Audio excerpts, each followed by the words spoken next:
Shalom and welcome. Well, it's Simchat Torah, or Simchat Torah, the time of the rejoicing in the Torah. People dance around, holding the Torah, dancing with the Torah, sometimes enjoying some wine or something else to help increase the festive mood. There is a service, and the service contains a Torah reading where we read from the last paragraph of the Torah, and we then immediately read the first paragraph of the Torah. An interesting thing about this is that the last letter of the Torah is a lamed in the word Yisrael, and the first letter of the Torah is a beit in the word Bereshit. And lamed and beit make the word lev, which is heart. So we could say that the Torah is the heart of Judaism. I always thought that was an interesting teaching. So it's the custom to have this joyous event. And in the shul of the Baal Shem Tov, this was also the custom. And his Hasidim, his followers, had their service. Then they left the shul and they had this wonderful meal. And they came back and they took out the Torah. And they were dancing with the Torah and drinking wine. They were drinking wine. They were drinking wine. And more wine. And they were dancing. And it was wonderful. They were dancing around. Everybody was having this wonderful time. And time went on and time went on. And it got to be what we would call the small hours of the morning. And they were still dancing. The Torah, of course, never got tired. Neither did they. Maybe the wine helped. But then they ran out of wine. So they called the shamus, the caretaker of the shul. Say, hey, go down in the basement and bring us up some more wine. Take all these empty containers and bring us more wine.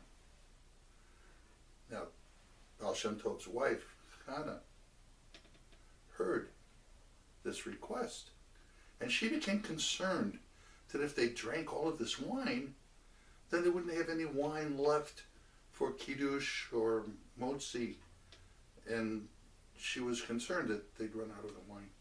So she went into Rabbi Israel's study, the Baal Shem Tov, and she said, Israel, your Hasidim are asking for more wine. I'm afraid we'll run out. Maybe you should go and tell them that it's enough rejoicing and they should go home. Baal Shem Tov smiled and looked up at Hannah. And he said, you know, I agree with you. Go and tell them that I said they should stop and go home. So she went, and she entered the hall where they were doing all this rejoicing, and they were still dancing around with the Torah. And she saw that over their heads was a flaming circular canopy. And as they were rejoicing, this canopy was bright with its flame. She looked at this, and she then picked up the empty containers and went down into the basement of the shul to get more wine. Well, sometime later, the Baal Shem Tov saw her and said, so did you tell them to stop and go home?